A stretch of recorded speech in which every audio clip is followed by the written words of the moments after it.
কমপক্ষে 2 পুঁজি নিয়ে কবর পর্যন্ত যেতে হবে। আপনি যদি এমনটি করে ফেলেন, 70 বছর পর্যন্ত রাজনীতি করলেন, এতদিন পর্যন্ত আপনি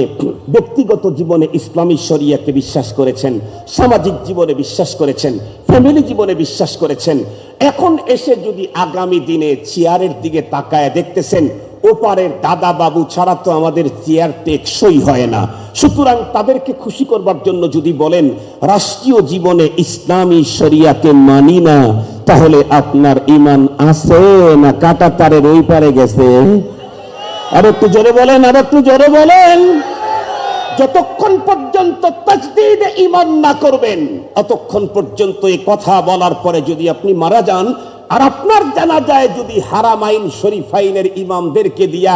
144 বার জানাজা পড়ানো হয়, কিয়ামত পর্যন্ত সমস্ত মাদ্রাসাওয়ালা আপনার জন্য কন্টিনিউ কোটি কোটি খতম করে যদি আপনার নামে দেয়, একটা নেকি কবরে ঢোকার কোনো সম্ভাবনা নাই।